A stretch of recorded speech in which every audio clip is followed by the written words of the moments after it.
결혼 선배님인 우리 마담들한테 여쭤보고 싶은 게 있어요. 네네. 제 아내의 어떤 그 상담하세요. 패턴에 네. 대해서. 저도 아내가 제일 불만이 뭐 이렇게 상처 주는 말을 하는 게 아니라 여보, 아니 됐어. 이게 미치겠는 거야 나는 이게. 그래가지고 제가 하루는 여보 앉아봐. 여보, 내가 느낌이 당신이 여보 불렀다가 됐어 이러면 굉장히 무시당하는 느낌이 들어. 그렇게 안 해줬으면 좋겠거든. 내가 만약 반대로 당신한테 그러면 기분이 좋을 것 같아. 이렇게 내가 조리 있고 논리적으로 막 얘기를 하는데 갑자기 애들 셋을 키우면 얼마나 내가 무기력하고 막 이러면서 우울증 환자처럼 막 이렇게 연기를 하는 거야. 근데 조금 이따 한참 얘기하는데 저쪽에 아들은 이렇게 그냥 누워. 그냥 누워도 나는 아직 15분이 안 됐으니까 계속 얘기를 했지. 자는 척을 하는 거야 막. 아내들은 뭐 이렇게 진지하게 뭐 얘기할 때 되면은 이렇게 그 상황을 이렇게 피해서. 아니, 그거 사실 내가 경희 씨한테 물어봤는데요, 오빠. 됐어. 아니, 나 경희 씨랑 동갑이잖아. 친구 먹었잖아. 햄띠. 전에 우리 부부끼리 그래, 와인 친구 먹었을 먹기로 때. 했잖아. 그래서 둘이서 따로 저쪽에서 왜 그런 얘기했잖아. 거래? 경희 씨 울더라고. 왜? 오빠 그게.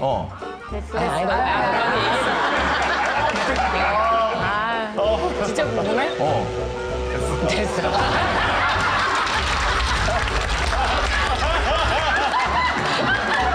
옆에서 지켜봐도 있는 거야. 예. 아니 근데 이렇게 서로의 말조심을 얘기하다 보니까 내가 옛날에 했던 것들도 생각나고 반성하게 되는 거예요. 그러니까. 자 이제 우리가 뭐 남편의 말, 아내의 말 여러 가지 실수들에 대해서 얘기를 했는데 어떤 것도 조심해야 될지 우리 양소영 마담님의 이야기. 그럴까요? 양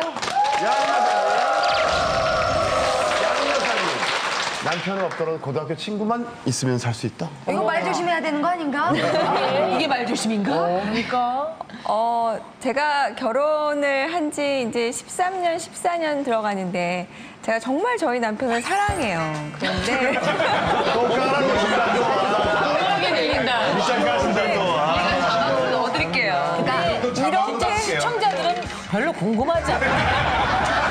양들어서의 사랑이 저 궁금해 하셔야 돼요. 왜냐하면 이렇게 사랑을 하는 하는데. 사람도 이런 마음이 들더라는 거죠. 그러니까 정말 저희 남편을 사랑하고 존중하는데 13년, 14년이 돼가니까 이제 정말 뜨거운 사랑은 글쎄 이제 정말 추억으로 사라지는 것이 아닌가? 저도 되게 서글퍼요. 서글픈데 그런 시간이 오더라고요. 근데 얼마 전에 제가 27년 만에 고등학교 동창 모임을 했어요. 근데 그 27년의 세월이 갑자기 정말 한순간에 전부 다 이게 뛰어넘어지면서 그 애들 기억 속에 있는 저 고등학교 때 모습이 거기에 막 나오는 거예요. 그래서 그 순간을 제가 갑자기 이렇게 정말 그 시간이 이동이 돼서 요거실로 돌아가면서 이 친구들하고 그 뭐 아이들을 키우면서 느끼는 힘든 거, 시댁과의 관계, 뭐 어떤 직장에서의 애환 이런 걸 얘기를 하는데 이게 정말 어떻게 뭐 스펀지에 물이 이렇게 싹싹싹 전부 스며들듯이 내 친구들한테는 그게 되는 거예요. 그래서 이제 단체 카톡방을 만들었는데 근데 그 단체 카톡방에서 수다를 떠느라고 제가 나머지 시간은 어떻게 다른 걸 할 수가 없고 애들하고의 대화도 줄어들고 남편하고 대화도 줄어들면서 거기에 계속 빠져들더라고요. 내가 지금 느끼고 있는 나의 이런 생각과 나의 이런 허무함이 남편하고 전달이 되지 않고 이 안에서만 되니까 이러다가 내가 조금 있으면 남편이 정말 필요 없는 상태가 되는 게 아닐까? 그 단체방이 전부 여자. 네. 오빠 초대해드릴까요? 불러주세요, 거기. 이거를 내가 그래서 힘이지, 그럼. 이 고등학교 친구들이 너무 좋으면서 제가 순간 그런 생각이 드는 게 이게 시간이 지나니까 부부관계에서 대화가 서로 안 하기 시작하면 이러다간 정말 대화 없는 삶으로 우리가 정말 될 수가 있겠구나. 어느 순간 남편하고 나는 얘기는 오늘 애가 어땠어요? 누가 어땠어요? 이해는 없는 거예요. 우리 유인경 마다님은 뭐 대북관계, 지구의 평화 이런 걸 원하시지만 저희 남편하고는 저는 그것까지 할 대화 수준도 안 되다 보니까 수준이 안 돼서 그런 게 아니라 진심을 말하기 싫어서 그런 거예요.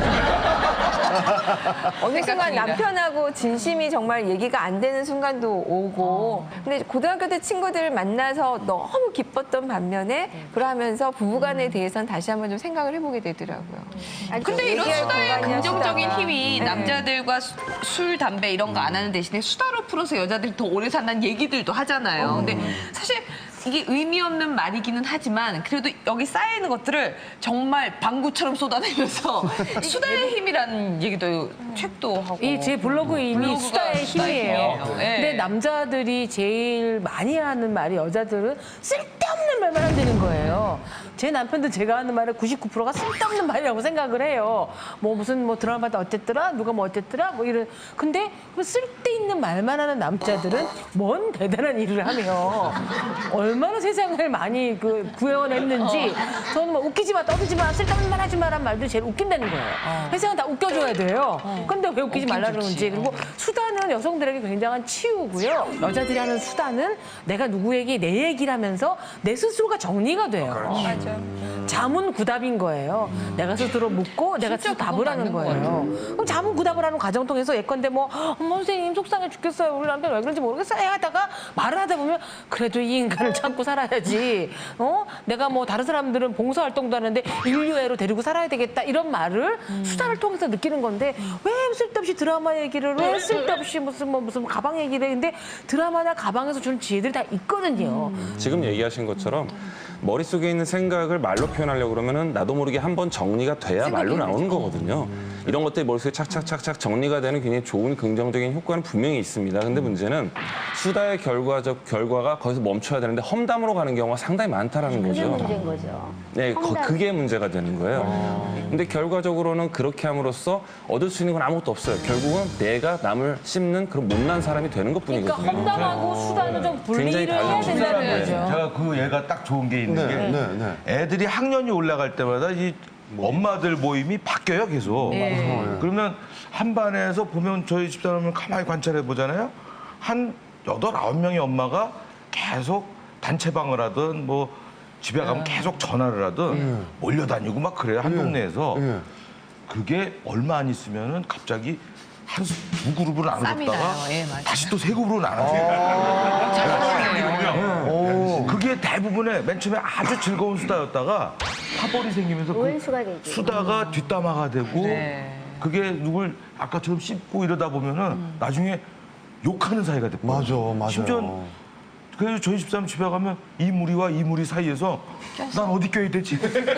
이런 거 맨날 고민하고 있어요. 그러니까 수다 파트너가 필요해요. 그러니까 자기와 진짜 내가 할 수 있는 정확하게 정말 내 말을 해도 알아들을 수 있고 내가 막 헝클어진 거를 얘기할 때 잘 들어주는 정말 믿음직한 수다 파트너는 인생에 진짜 필요한 거예요. 여성들이 수다를 떠는 거에서 쓸데없다고 생각 안 해요. 수다 떠는 거 반드시 필요한데 대상을 제발 수다를 즐기는 사람끼리만 했으면 좋겠다는 여기 거예요. 있는 사람들끼리. 굳이 수다를 좋아하지 않는 남편을 끌어다 앉혀놓고 나는 수다가 필요하니 내 수다를 들어줘라라고 강요하지 말자는 거죠. 남자랑 안 돼. 도저히 안 돼. 나는. 저 말이 도저히 안 돼? 저 말이 100% 이해가 되는 게 뭐냐면 안 돼? 저희 애들은 학년이 같이 올라가요. 그러다 보니까 이제 딱 내 가족이 늘 이렇게 모인단 말이에요. 저희들은요. 근데 저희 아내랑 전부 다 이렇게 방을 자기네끼리 이렇게 우리를 다 남편들을 다 초대한 거야. 자기 여자 4명만 하면 되는데 그 아침부터 띵동 자기네들 얘기야. 띵동 또 뭐 자기네들 얘기야. 남편들은 아무도 대꾸를 안 해. 그냥 띵동 또 계속 띵동이야. 조금 지나면요 한 며칠 지나니까 한 아빠가 나간 거야.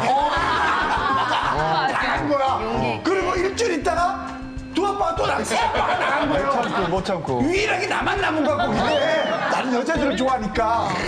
그래서 계속 있다가 내가 막 사진도 보내고 수영복 입은 거 막 보내고 그러니까 우리 아내가 하루는 자기야 왜? 나 그래? 좀 빠져. 자기는 왜 이렇게 쓸데없이 학부모한테 이렇게 수영복 입은 걸 보내고 그래? 아니 그냥 재밌으니까. 우리 엄마한테도 보내고. 40년째 지금 거의 40년 혼자 살고 있는데 수영복 그러니까 사진, 자기 재밌으니까 사진 보내는 거지. 동영상도 보내고 그러는 거지 왜? 그러니까 다른 아빠는 다 나가는데 왜 자기는 안 나가냐 이거지. 그러면 초대를 하지 말든가. 근데 쭉 보면 맨 마지막에 늘 웃겨. 늘 웃긴 게 뭐냐면 언니 우리 점심 먹으면서 얘기해요. 수도 없이 얘기해놓고 언니 점심 때 점심 분이 안 풀려. 아 정말 여자들은 이해가 안 분이 안 가죠. 풀려. 그런 이 거예요. 말이라는 게요. 제가 또 이거 참 죄송한 얘기지만 이혼하고 재혼을 했잖아요. 그러니까 많은 사람들이 저를 전문가로 알아요. 어떻게 하면 이혼을 잘하고 어떻게 하면 더 재혼을 잘할까. 그런 생각을 하시나 봐요. 제가 왜냐하면 성공한 재혼을 삶을 살고 있으니까. 근데 어느 분이 와갖고 저한테 10분만 시간을 내주면 의논할겠다는 거. 전 처음 보는 분이에요. 부부가 그런 사람 왔어요. 꼭 있어. 부부가 왔어요. 그래서 우리 둘 다 사별을 했대요. 그래서 둘 다 재혼을 했어요. 둘이. 남편이 그러는 거예요.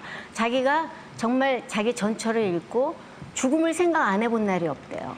너무 힘들고 고통스럽고 너무 힘들고 너무 아프고 근데 지금의 마누라를 만나서 부인을 만나서 너무 행복하고 좋다는 거예요. 그래서 근데 뭐가 문제인데요? 그랬더니 부인이 조금 사치스럽다는 거예요. 그러니까 좀 물건을 사고 뭐하고 했겠죠. 그래서 제가 그분을 이렇게 바라봤어요. 지금의 부인을 만나기 전에는 너무 죽음을 생각한 날이 없을 정도로 고통스러웠다며요. 자살을 매일 머릿속에 되새겼다며요. 죽으면 뭐 가져갑니까? 가져갈 거 하나도 없어요. 뭐 가져가고 자살 생각하셨어요? 그때 그건 아니죠. 그러면은 있는 거에서 조금 쓰겠다는데 죽는 거보다 낫지. 남아있는 게 더 있잖아요. 그때 남편이 갑자기 그러네요. 이래. 그래서 제가 또 부인한테 이랬어요. 저기요. 물론 사고 싶은 거 많고 명품백도 들고 싶겠죠. 명품 옷도 입고 싶고. 그렇지만 내 남편이 옆에 있는 것보다 날 빛나게 해주는 그 명품 어떤 것도 없다. 소비를 좀 줄여라.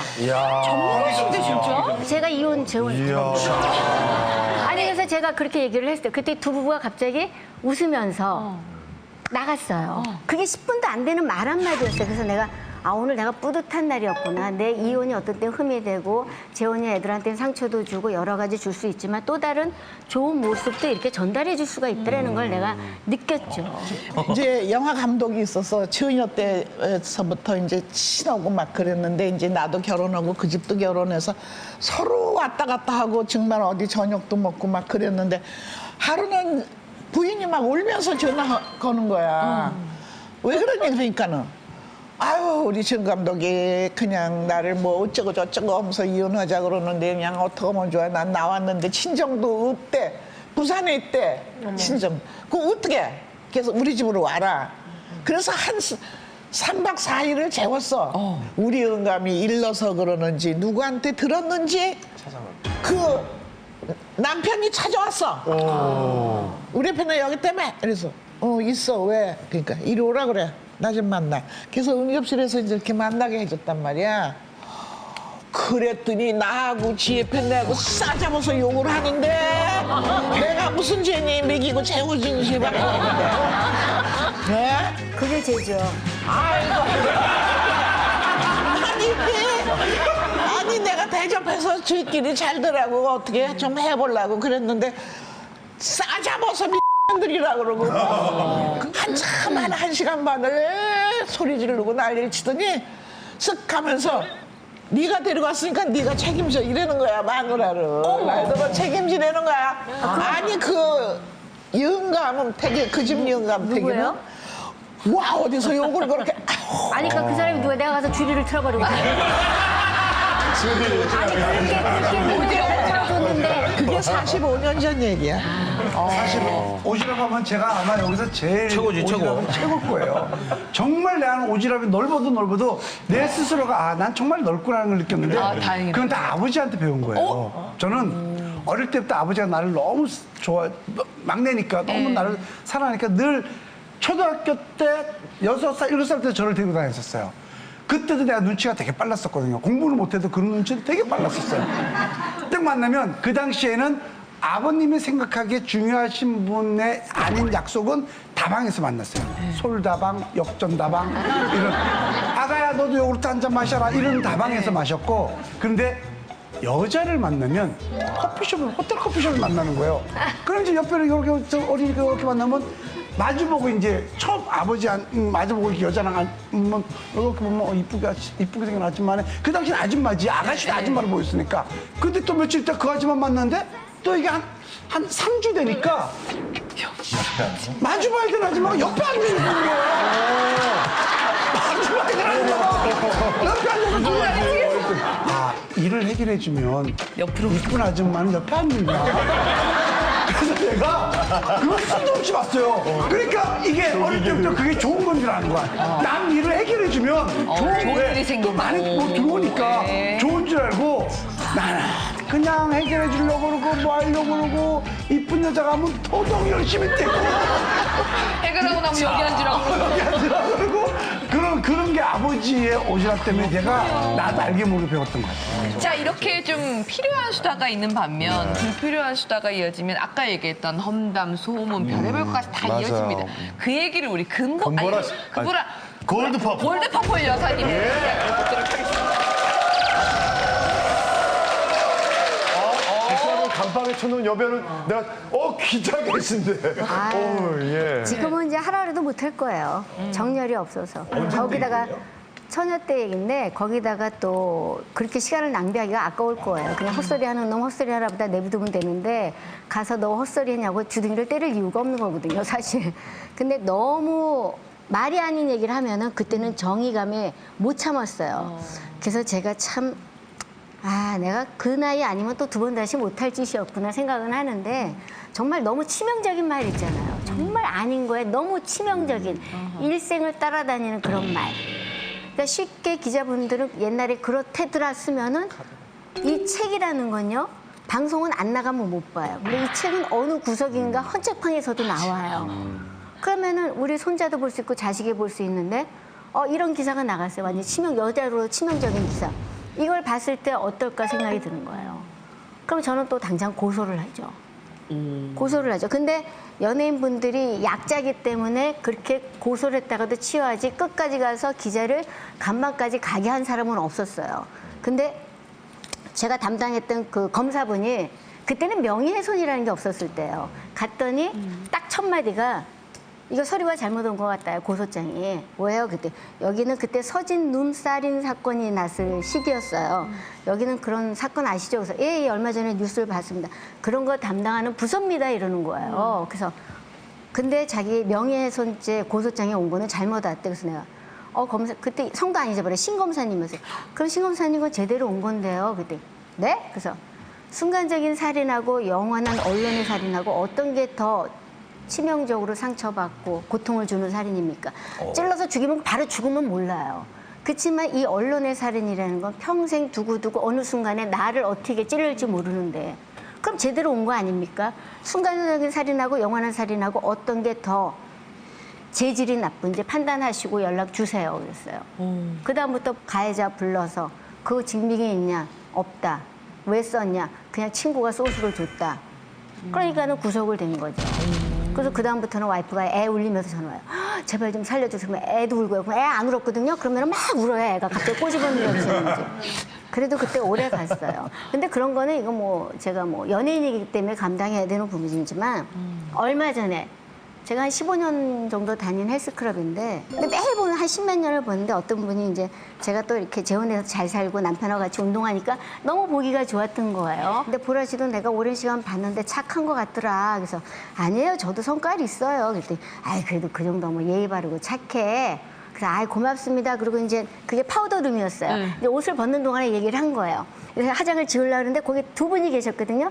칭찬 한 분 말고 가만히 있었던 분이 금보라가 착하면 이혼했겠어요? 그래. 화장을 막 입술을 지우다 그다음부터 이 휴지가 벌벌벌벌 떨리는 거예요. 저 여자는 나랑 안녕하세요밖에 한 말이 없는데 무슨 근거로 내가 안 착했기 때문에 이혼을 했다라고 얘기를 했을까? 내가 이혼을 당했는지 이혼을 했는지 물어본 적도 없고 알지도 못하잖아요. 그런 말을 왜 저렇게 쉽게 생각을 할까? 순간으로 만감이 교차하는 거예요. 근데 옷을 벗고 있는데 내가 뛰어갈 수도 없고 그래서 뒤에서 가만히 있다가 이렇게 칸막이가 이렇게 있으면 여기 가만히 서 있었어요. 그때 그분도 옷 벗고 이렇게 사우나실로 들어가는 거예요. 근데 제가 딱 나타나갖고 저기요. 그랬더니 예? 있잖아요. 제가 착해서요 13년 살았거든요. 그랬더니 예? 제가 착해서 13년 살았다고요. 그리고 막 모욕하러 들어갔어요. 그러니까 말이라는 게 모르면 하질 말아야 되는 거거든요. 그리고 남이 말에 치명적인 말을 어떻게 한 번도 이유를 묻지도 않고 쉽게 금보라가 착하면 이혼했겠어. 저 착하거든요. 물론 못된 것도 있어요, 사실. 그렇지만 사람이 어떻게 100% 착하게만 살아요. 동네에서 아니면 가족 그럼요. 사이에서도 그러니까 엄마들 모임도 사실은 어떻게 하다 보면 말이 잘못 옮겨질 수도 있고 가족 사이에서 실행서 또 동석끼리 잘 못 마주치다 보니 말이 옮겨져서 또 서로 오해하는 경우도 있고 충분히 집안끼리. 제 경우에도 그냥 무슨 뭐 얘기하다가 잘 지내는데 그때 이제 마침 우리 시어머님이 오래 와 계셨어요. 근데 저희 시어머니랑 저 사이 좋고 그런데 불구하고 무슨 시어머니 오셔갖고 뭐 정신도 하나도 없고 뭐 힘들었어. 그로부터 한 달 뒤 유인경이가 혹독한 시집살이에 시달렸는데 네. 시어머니와의 고부 갈등으로 얼굴이 수척해지고 있다는 거예요. 어떻게 이런 말이 올 수 있지? 저는 시어머니랑 갈등도 없고 뭐 그러니까 알고 봤더니 이제 제가 거의 한 말이고요. 또 하나는 제가 여기 얼굴살 쪽 빠졌던 적이 있어요. 근데 굉장히 순진하고 우직한 친구가 지나가다가 이게 너 왜 이렇게 됐어? 턱 깎아다, 턱 깎았어. 그리고 저는 그냥 농담으로 턱 깎았다. 그러고 이제 지나갔는데 바로 2시간 뒤에 제 후배가 전화 왔어요. 선배 어디서 양아치 유인경 혹독한 성형 부작용에 시달려. 잘 됐다면서요. 뭐. 그러니까 이게 그냥 제가 말을 할 때 뭐 그런 경우라면 그냥 근데 그럼 살기 너무 힘들긴 하나 단초 제공을 하는 경우가 참 많긴 많았더란 얘기죠. 나한테서 나오는 거다. 네, 모든 시가 정보는 모르지만. 네. 아직까지 구독과 좋아요 안 누르셨어요? 지금 당장 눌러주세요.